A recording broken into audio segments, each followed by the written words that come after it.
Yes, everything's gonna be just fine. Luna, the dream again? Vision, sister. It is a vision, a warning. We must find her. We must bring her here. As long as she stands on equestrian soil, we shall prevail. The legends about those creatures were ancient before Equestria was even founded. It has been countless generations since one was even rumored to have come to our world. There is no time to lose. We have to send some pony to find her.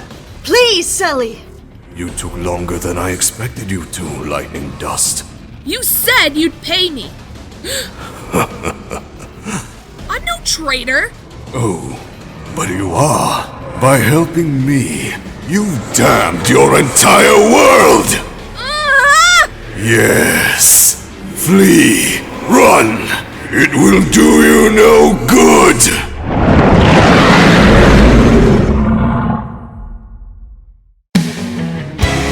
Everything you see is broken, and nothing seems it's going right. Don't let your heart start to bend. Don't give up the fight. You cannot live by what you see. Only believe when everything just seems so hard to bear, and no one in this world just seems to care. I will lay you down, and I'll show you how to close your eyes and see beyond the doubt. And everything you see is broken, and nothing seems it's going right. Don't let your heart start to bend. Don't give up the fight. You cannot live by what you see. Only believe.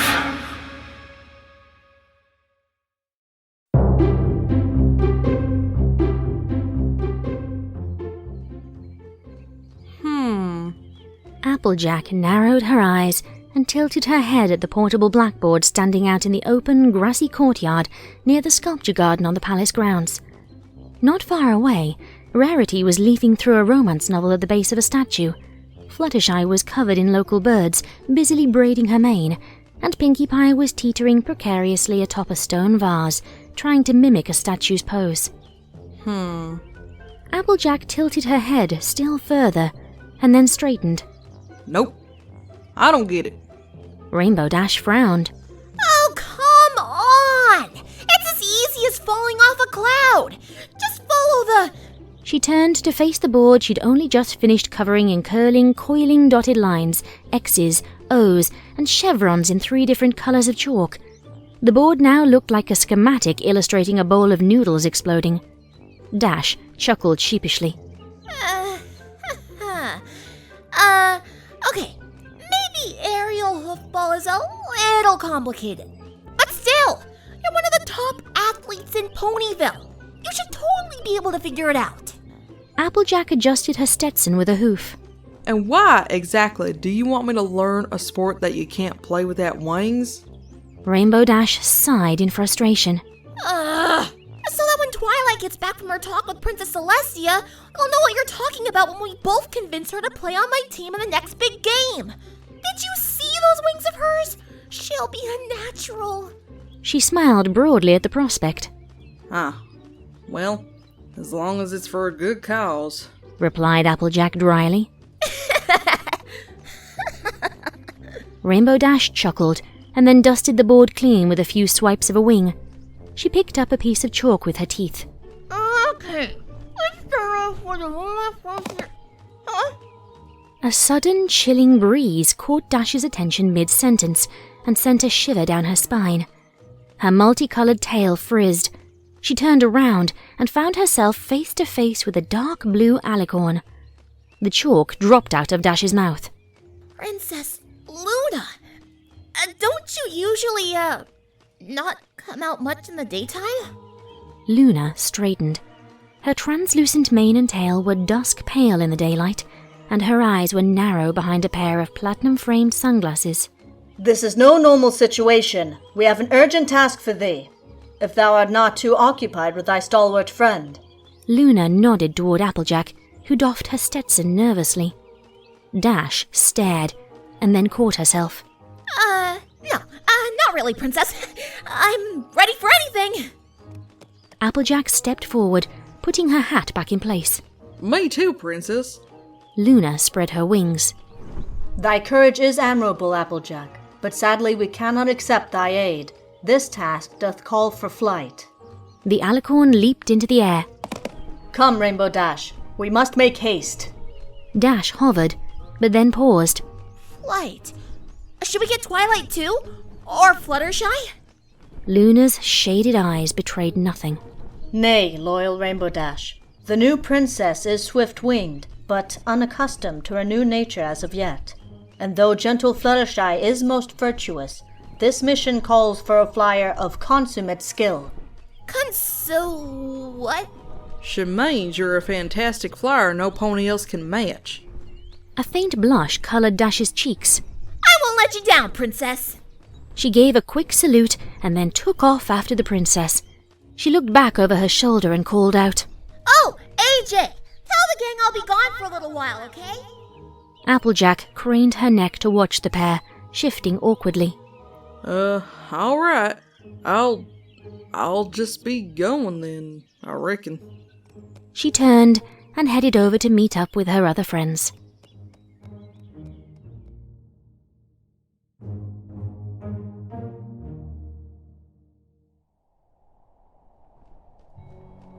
Luna flew with phenomenal speed, forcing Rainbow Dash to do something she hadn't needed to do since her assessment at the Wonderbolts Academy. Put in an effort. Where are we going, Princess? She shouted over the roar of the wind. To Cloudsdale's weathersmithy. Thou hast a rainbow to follow. Luna shouted back. What? Luna offered no further explanation, and soon the pair approached the Pegasus Cloud City's industrial district. The air was cold and damp and heavy with the spicy tang of liquid rainbow. Pegasi in safety gear toted baskets of snowflakes and barrels of rainbow to and fro, and heavy machinery thrummed and clanked in a constant basso backbeat. Luna approached one of the largest and oldest pumps, moving raw rainbow down to the assorted pools and basins and cloud ponds from which it spilled down to the ground below.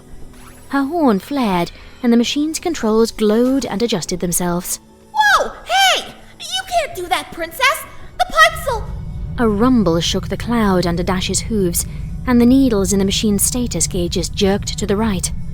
A worried beige Pegasus stallion flapped over in a hurry. He skidded to a halt on sight of the princess. Princess Luna! We didn't expect a royal inspection today. Could I help you with whatever you're... Nay, we have no need for thee. Thou art dismissed, said Luna flatly. She continued adjusting the machine. The cloud lurched heavily enough to make Dash and the technician stagger. The technician stepped to and fro nervously. I don't want to be a bother, but... Luna magicked off her dark glasses and then turned to glare at him, her eyes blazing white. He fled. Dash hovered over to Luna and angled to look her in the eyes. Princess, this is a really bad idea. If you keep turning up the pressure, the machine's gonna blow. Luna met Dash's gaze. That is precisely our intention. We have need of a rainbow that doth reach beyond the edge of the skies themselves. Dash stared in confusion. Princess? What exactly do you need me to do? In the far distance behind Dash, Luna watched a teal and orange streak gouge into the cloud street like a falling star. A crowd quickly gathered around the crashed Pegasus. Luna narrowed her eyes. A magicked fog bank obscured the view. Thou must follow a rainbow beyond the fairy borders of the world, Rainbow Dash, and seek out a creature of vast power, for Equestria shall soon have desperate need of her. Speed thee hence, swift one, and bring us back the Megan. Rainbow Dash listened in respectful silence while Luna spoke. Then she flinched, sputtered, sniggered, and finally collapsed in a fit of raspy, choking laughter.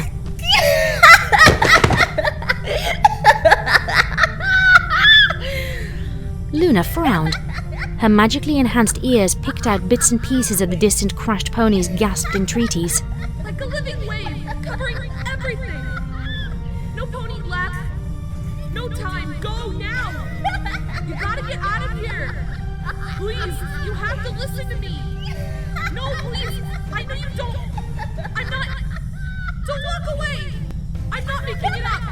It's coming. It's coming. Rainbow Dash!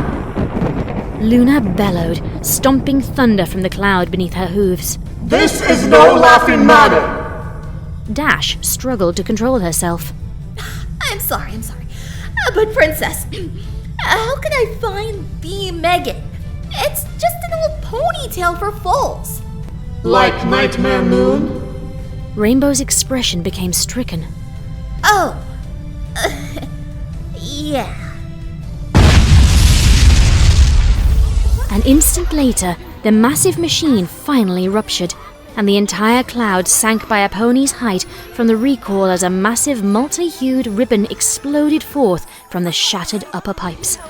The glaringly bright rainbow stretched away into the distance, shrinking beyond sight. Rainbow Dash looked up in awe. What remained of her smirk dissolved.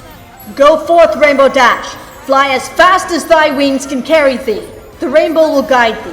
Seek out the Megan and bring her back with thee to Canterlot. We shall await thy return there. A princess! Go now! That is a direct order from your princess, Rainbow Dash! The Pegasus gave a single resolute nod before rocketing into the sky, arcing to follow the colourful path cutting the sky in two. Mere moments later, Pegasi swarmed into the area, some reacting to the explosion, and others spreading the word about the exhausted messenger's dire message. Enough! Luna boomed with royal confidence. There is no cause for such alarm. This matter is well in horn, we promise you. Luna stole a glance upward, where Rainbow Dash was already a speck on the horizon.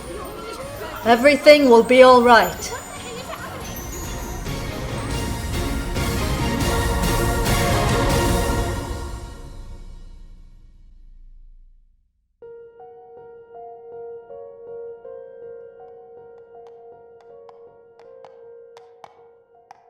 Twilight, Applejack, Pinkie Pie, Rarity, and Fluttershy were gathered in the palace's grand hall, facing Princess Luna as she strode through the doorway.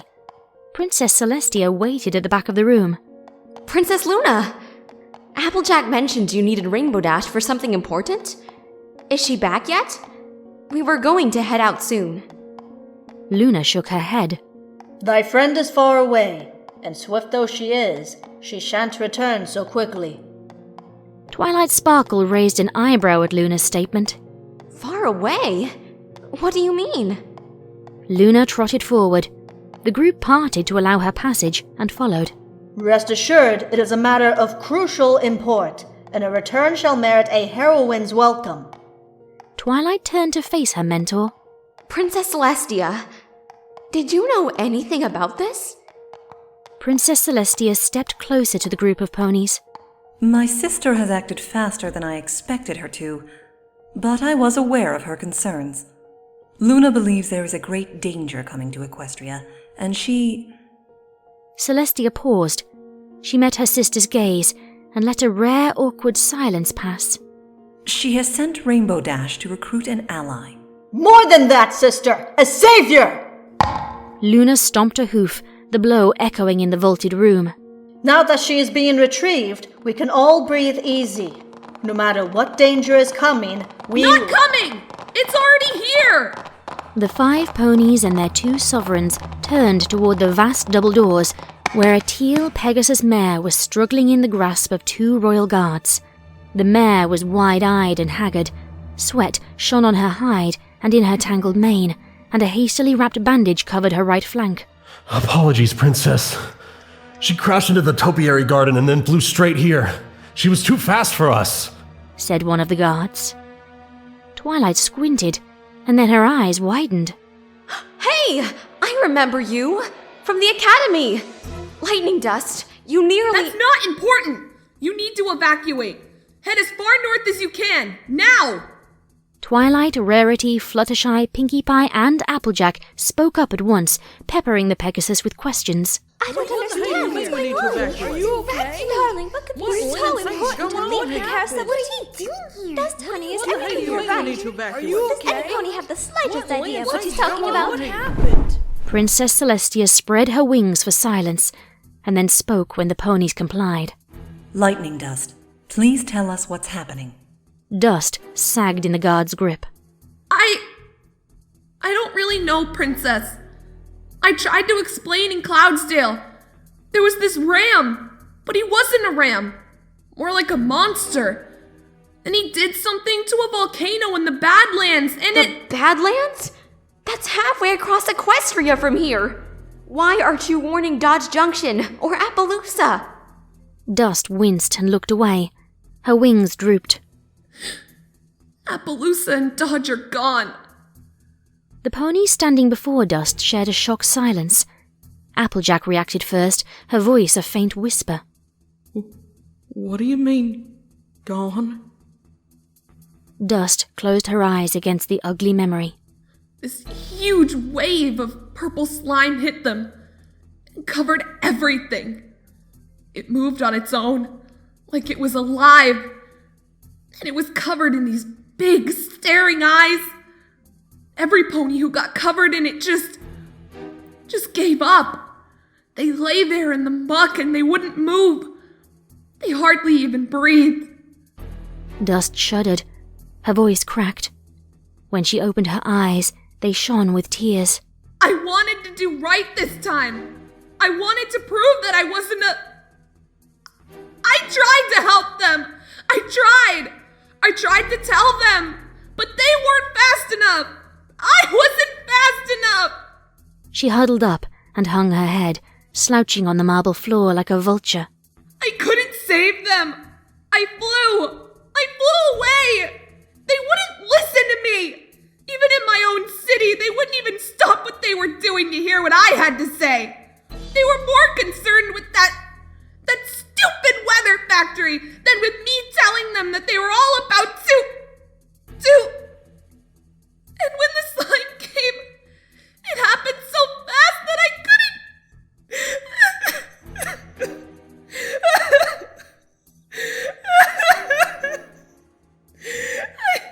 I thought maybe in Dodge or Appaloosa, they'd be more likely to listen to me. But they didn't. And now they're gone. Luna's eyes showed sympathy, but her righteous expression did not falter. Twilight's eyes tightened. She swallowed despite her dry mouth. And now this slime is coming this way? Dust nodded silently. Twilight stomped a hoof and spread her wings in defiance. Well, we're not gonna let it get to Canterlot, or to Ponyville, or anywhere else. Her friends agreed with varying degrees of enthusiasm. Princess Celestia smiled proudly and nodded in approval. Princess Luna remained silent. You sound just like him. Pinkie Pie tilted her head. Who?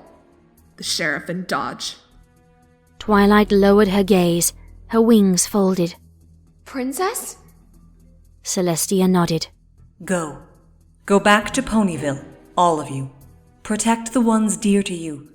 And you, Lightning Dust, spread the word in Cloudsdale. We'll send a royal escort with you this time. In the meantime, Luna and I will watch over Canterlot. Her eyes met her sister's once more. There is a lot we need to discuss.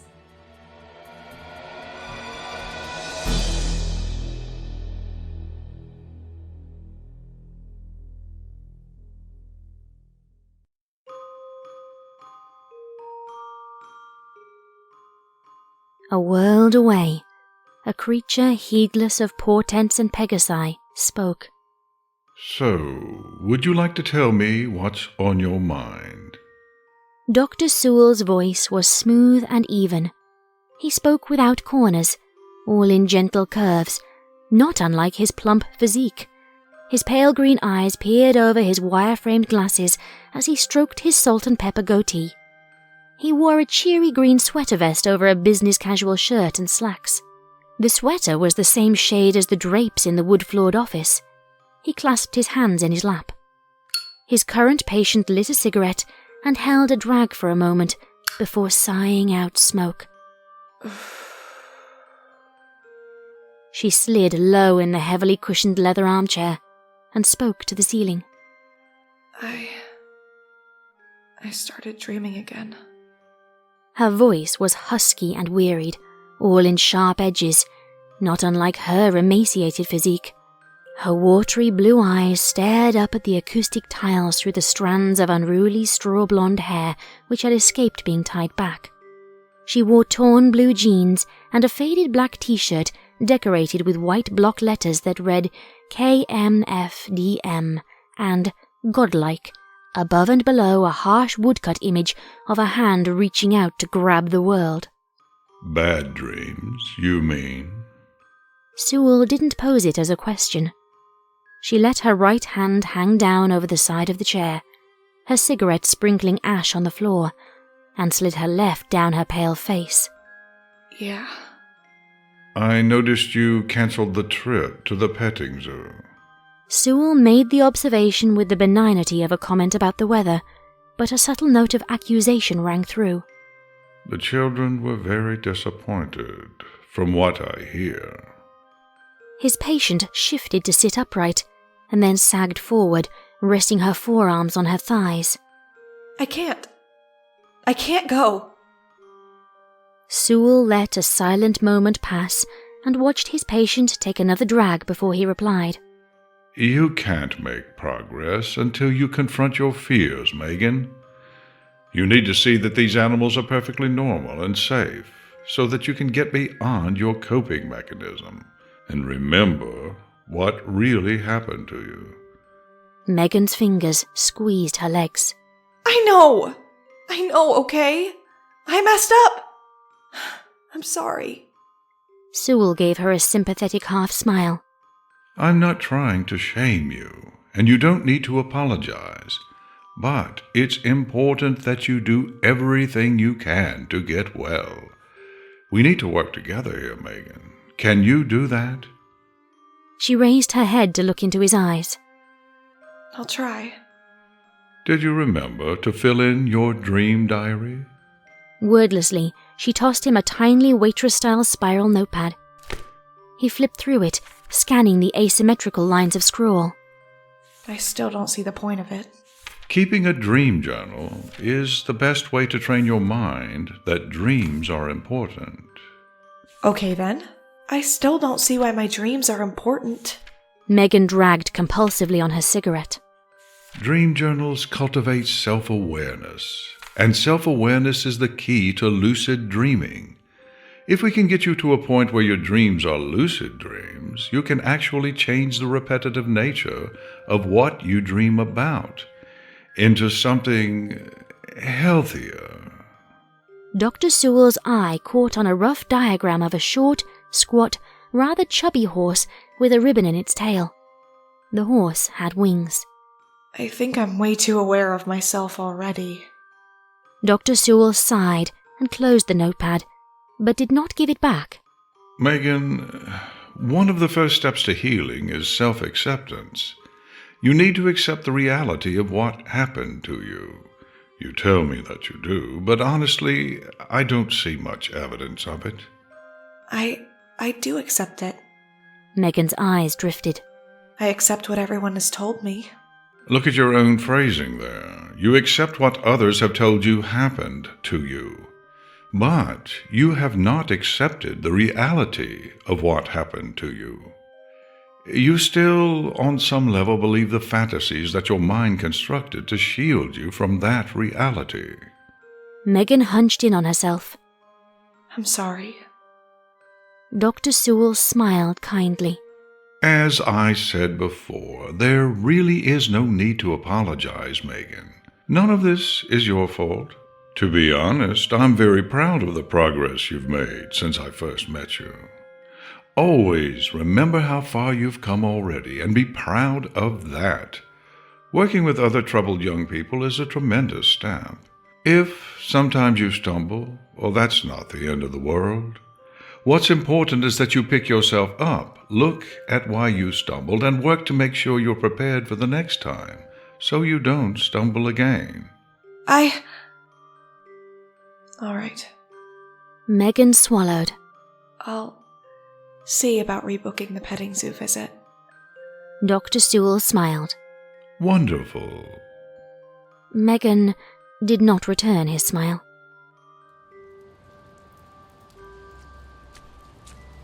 52 minutes later, she wrapped her gunmetal grey raincoat closer and leaned forward into the rain spitting from the night sky as she walked down the sidewalk. She listened to the growls and splashes of passing cars on her right as they echoed off the soaring buildings to her left and the rhythmic slapping of her sneakers on the wet pavement. They were normal sounds, real-world sounds. While stopped at a crosswalk, waiting for the light to change so that she could reach her bus stop, she rummaged in her pockets for a cigarette and her lighter. Both fell into a puddle at the sound of trotting hooves. It's a mounted cop, Megan silently told herself as she felt her muscles clench and her pulse start to race. It's always a cop. Look at him. Just turn and look. She didn't. The hoofbeats got louder. She hugged herself and tightly closed her eyes. In the silent fireworks playing out behind her eyelids, every distorted shape was a threatening one. A snarling horned face, roaring dragons, chains, a boiling whirlpool, a hissing wildcat with glowing eyes, a tolling bell, and everywhere, tiny horses screaming. They aren't real. Damn it, they aren't real! She let out a small whimper. Are you okay, miss? Megan jerked her head upward and looked at the source of the voice with the desperate haste of someone tearing off an adhesive bandage. I'm fine, officer, she managed after a few seconds of wide-eyed staring. The police officer looked at her the way so many people looked at her, with concern and not a little apprehension, like she was an unexploded bomb or something.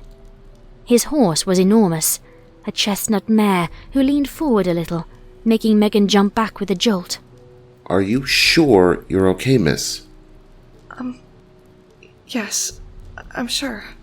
Megan shoved her hands into her pockets so that the horse's soft, velvety mouth could not touch her bare skin.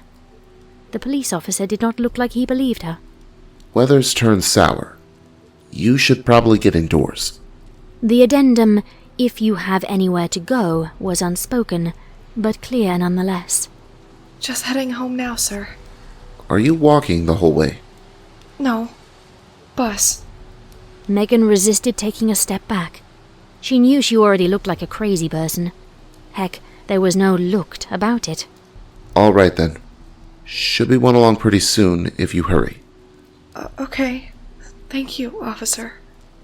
The officer slowly nodded and then directed his mount onward. The chestnut mare trotted on. Megan stayed where she was until the noise of the city swallowed up every trace of the receding hoofbeats. Far above her, past the rain clouds, in the deep black of the night sky, a shooting star with a multi-hued tail flared into being.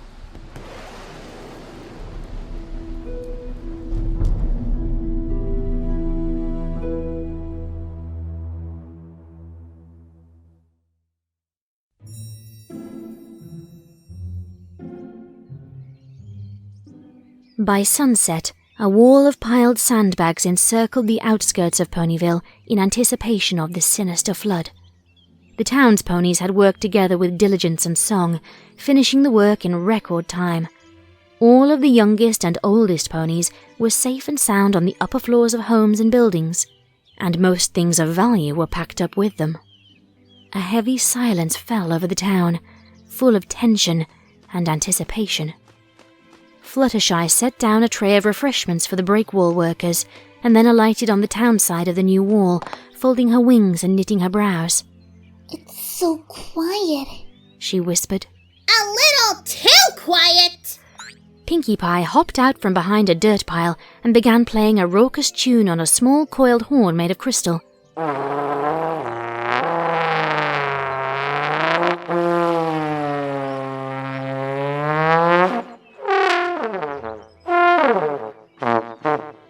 Her frizzy pink tail flopped to and fro in time with the honking notes. Several watchful ponies in the surrounding area jerked in surprise and then fixed the pink party pony with disapproving glares. Pinkie's music petered out and stopped. She said through the horn and backed away sheepishly. There, in the distance! A Pegasus stallion hovering a few pony heights above Pinkie pointed a hoof southward. A dark purple shadow was covering ground far in the distance, spreading toward Ponyville from the south like the nightfall spreading from the east. The ponies at the wall leaped into action, double-checking its construction and shoring up thinner areas. Lightning does seem so afraid of this thing. Fluttershy hovered over to stand next to Pinkie. What should we do? Pinkie inhaled to speak, but then a full body spasm sent her wobbling back and forth. Her tail swirled and her eyelids fluttered. She finally came to rest after a straight-legged backflip. Fluttershy drew back in alarm. Pinkie! I've never seen you get a Pinkie sounds like that before. What does it mean? Pinkie Pie was suddenly very, very quiet. She was still a stone for 5 heartbeats, but then she perked back up to her usual broad grin and loud, high voice. It means we should go check on every pony else. Come on, Fluttershy! Pinkie bounded away, Fluttershy scrambling to take off and hover after her.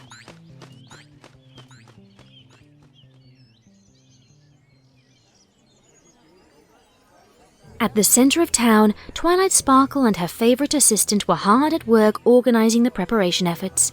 Twilight's horn was glowing, as were the dozen parchments and half-dozen quills orbiting around her. The pens all wrote at once, a testament to the Alicorn's burgeoning arcane power. Spike the Dragon was scurrying this way and that, maintaining Twilight's in and out boxes by toting fresh and completed checklists and papers. A few yards away, Rarity's horn was also aglow. 7 blue glowing canvas sacks were assembling themselves one by one as they hovered around her, casting shadows over her pristine white hide. Each bag was stitched to sandbag perfection and embroidered with her stylized R insignia. Pinkie hopped over with a cheery smile. Hey, Twilight! Hey, Rarity! Looks like the... whatever it is coming pretty soon. Have you seen Applejack anywhere? And is Dashy back yet? Twilight's eyes didn't leave her work. Applejack is fortifying Sweet Apple Acres, and Rainbow Dash is... A few of the floating papers wavered. Still not back yet. Oh. Pinkie Pie's smile lost an inch or two of width. Okie dokie then. If you see them, tell them... Pinkie pondered for a moment. Tell them Pinkie said to keep on smiling. Will do. Twilight was already half obscured by her swarming busywork, but the enchanted pages soon slowed once again. Hold on. Why can't you just tell them you're... Pinkie was already gone. What was that all about? I don't know. Just Pinkie being Pinkie? Spike passed by with a pile of inventory sheets. Maybe so? Rarity narrowed her well-decorated eyes. Maybe not. Fluttershy shrugged apologetically, at a loss to contribute to the conversation. Her front hooves were outstretched to receive Rarity's shipment of haute couture sandbags for delivery. The timid Pegasus took to the air and headed back to the breakwall's dirt pile to have the bags filled and distributed, but a few wing beats from the site, a shadow loomed in the southern distance. Fluttershy drifted to the ground, and the bags dropped. Fluttershy's jaw did likewise. A surging, boiling, purple-black tidal wave was building a few hundred yards from Ponyville. The vicious sludge lashed and lunged as it flowed, like a clot of worms writhing in a thin bag. The outer surface was dotted with staring, shallow-socketed eyes that rolled to and fro in mindless stares. The wave crested and fell, and a rolling wall of the slime streaked toward the break wall at a galloping pace. All around Fluttershy, ponies broke and ran and flew in a panic, desperate to escape. Fluttershy stood in mute shock until a galloping earth pony jostled her aside and she snapped to her senses. She spread her wings and took flight seconds before the syrupy mass struck the sandbag wall. The first impact knocked half the sandbags flying, but the wall held back the noxious tide. Until the tide began to climb. Fluttershy rose higher and sprinted for her cottage on the town outskirts. Placed on a hilltop as it was, the home had seemed pointless to fortify. But now... At the same time, not far away, Applejack and her bulky brother approached a second break wall around Sweetapple Acres, which encompassed the Zapapple field and the farm's primary buildings. Well, Apple Bloom's with Miss Shirley at school in town, and Granny Smith's up at the farmhouse. Now that the pony folk are safe, no reason not to shore up this here wall. Gotta keep our livelihood protected. Yup, agreed Big Macintosh. Above them, a pink and yellow streak shot past, and then briefly doubled back. Get off the ground! The walls won't stop it! It's coming! Hurry! Fluttershy flew off without another word. Before the Apple siblings could do more than share a look of concern, a low, bone-shaking thud turned their gazes to the nearby first break wall, where bubbling slime with 1,000 eyes had struck and was already spilling over. I'll watch over the wall. You make sure the barn's secure and Granny's safe.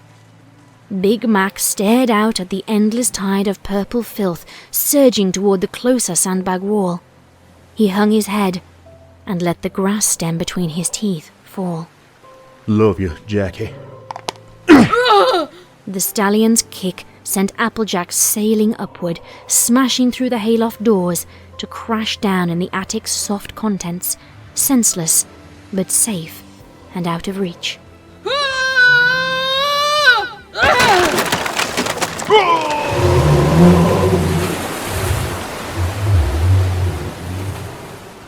Back in the middle of town, the air was thick with the stench of the purple muck and the sounds of ponies shouting and screaming and crying. Twilight and Rarity stood side by side, backing away from the roiling slime pouring through the street. Spike stood on the ground between them, weaving to peek between their legs as he followed them in retreat. You should fly away, Twilight. Those wings aren't just for show, you know. I'm not leaving you! Can't you carry her?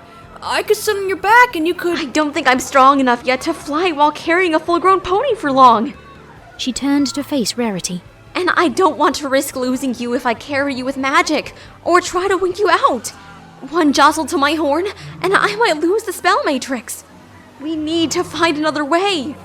Rarity nodded.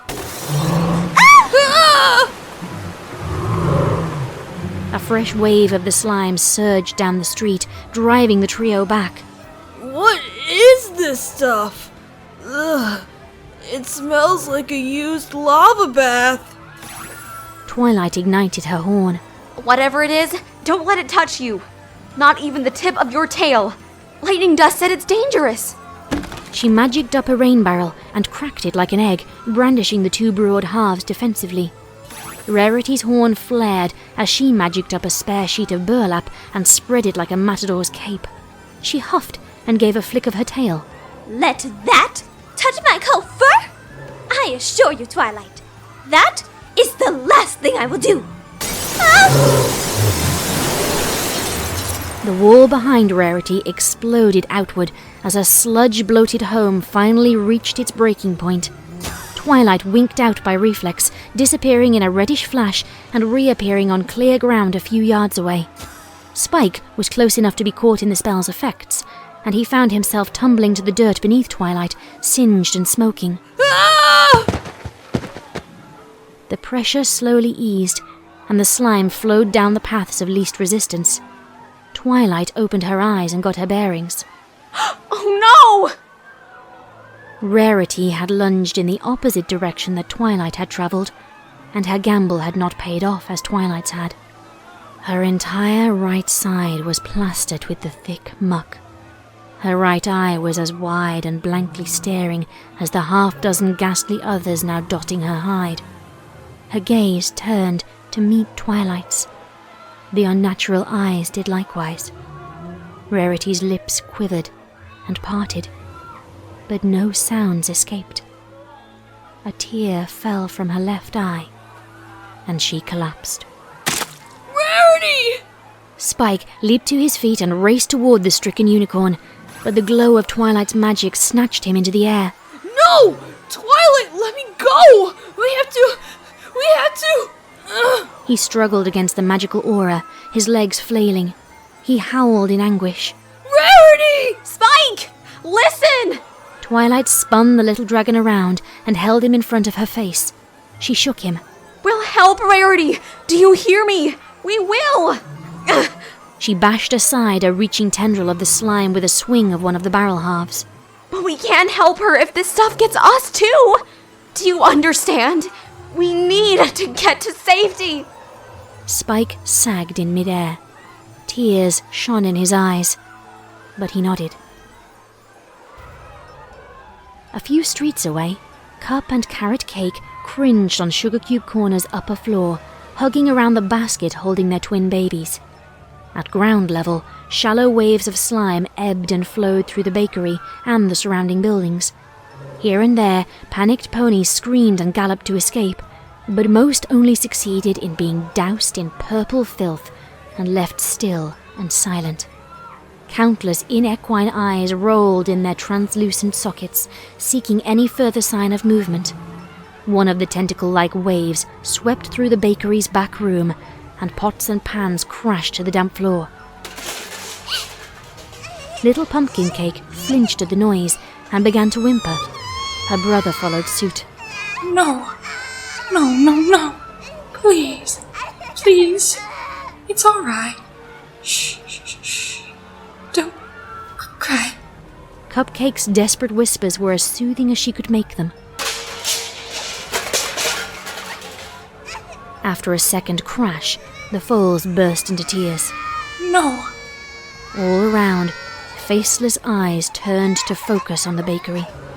The thick pseudopods inside the building reached and probed in search of the stairs up. Carrot Cake ducked to press his lips to his wife's forehead and then cantered over to the room's door and braced himself against it. I won't let it get in, honey. I promise. His voice was firm. His legs were shaking.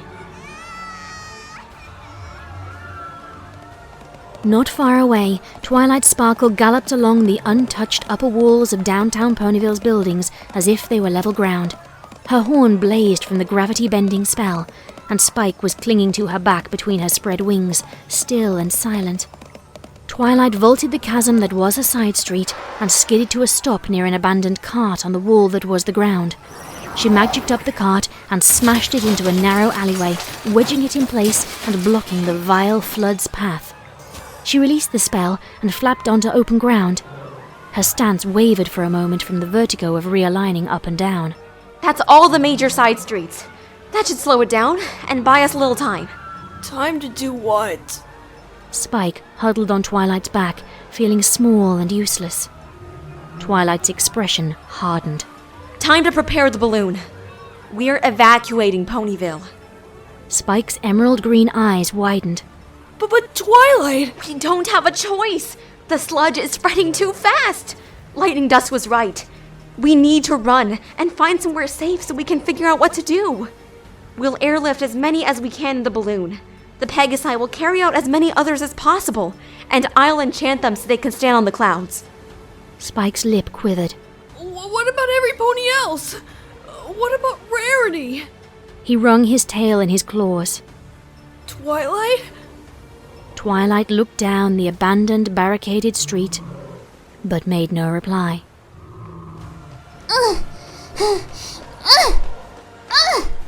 On the outskirts of town, Fluttershy flapped her wings and strained against the weight of the brown bear above her. She pushed the animal upwards with her outstretched front hooves, helping him climb up the side of her grass-thatched cottage.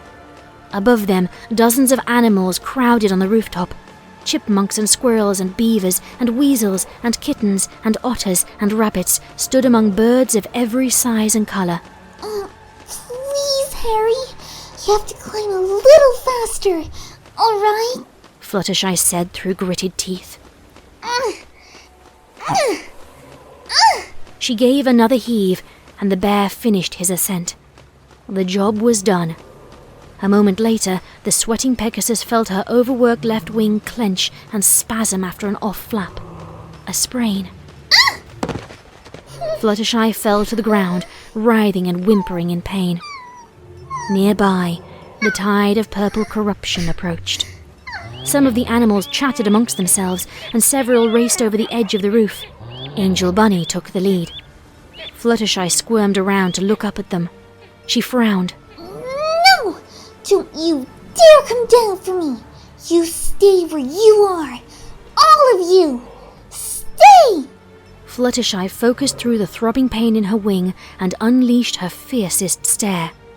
The animals froze in shock. Angel begged with his eyes. Stay! She was still staring when the slime reached her.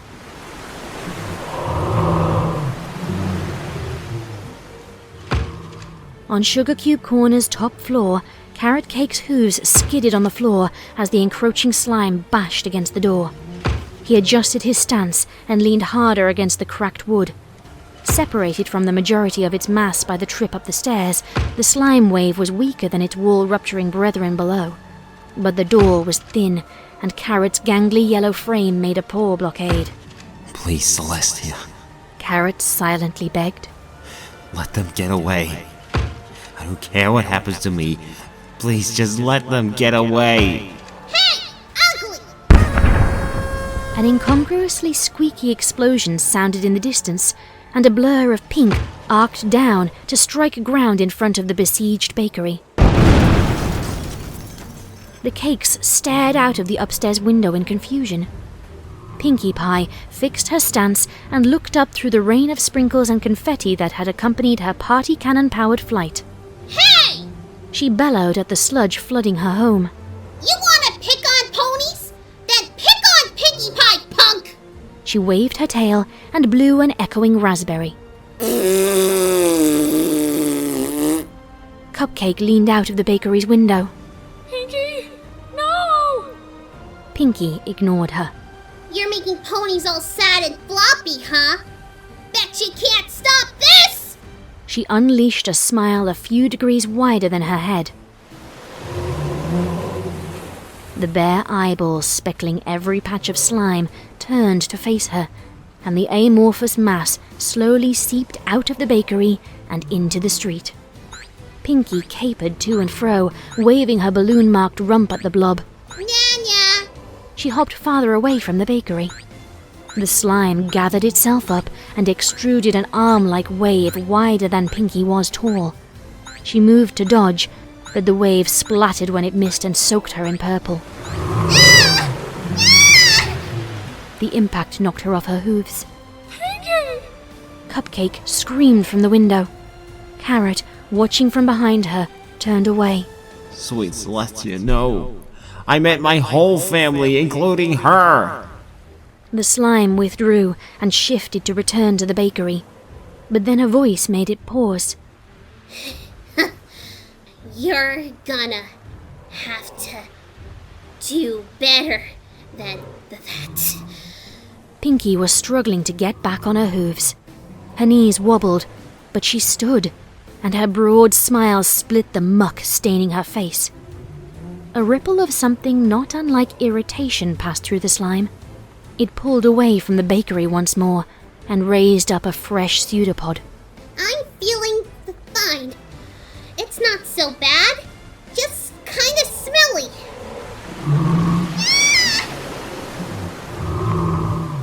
The second wave smashed down on her. When it withdrew, she was flat on her back, completely coated. The slime's lidless eyes somehow managed to widen when Pinkie spat out a mouthful of muck and turned onto her side.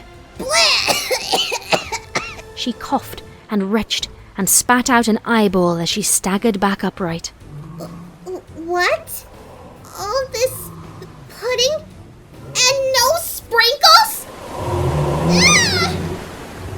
The slime wave hit her again. Her knees buckled, but she righted herself. Her smile returned. You're not so good at this, are you? I'm not even grumpy. It hit her again. Pinkie sobbed, and tears cut through the purple splatters on her cheeks. Her hooves skated on the slime until she slammed into a public trough. Her smile returned. I think you missed a spot. It hit her again. The trough cracked. Pinkie whimpered through her gritted teeth. She leaned heavily against the trough's remains, straining to raise her head under the weight of her sludge-sodden mane. The slime on her flanks sizzled and bubbled over her cutie mark. And her smile returned. She narrowed her bloodshot eyes at the largest slime mass and coughed out a chuckle. This isn't working. If you aren't gonna try harder, you might as well turn tail and run right now. Her eyes darted upward for a moment and met Mrs. Cake's. You hear me? Run! The slime was furious now. The bakery was forgotten. The bubbling muck pounded the purpled pink party pony with layer after layer of liquid horror, knocking her back down whenever she tried to move. Pinkie cackled hysterically, writhing under the onslaught like a worm on a hook. Through her choking, half-sobbed laughter, she shouted again and again. Run! Run! Run! Run! The Cakes galloped out the bakery's front door.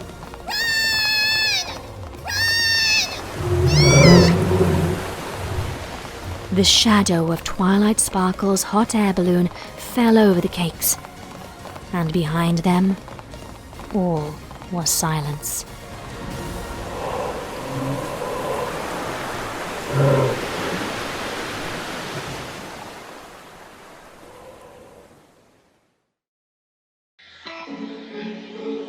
I'm seeing shimmers in this Sunlestia dream.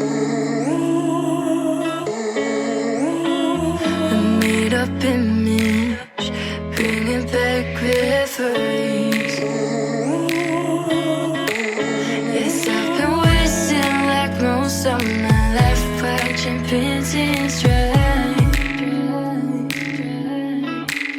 I wanna take back the hours we last singing lullabies, lullabies. Oh, no one's tough when faced with time. We waste our lives lying with fine.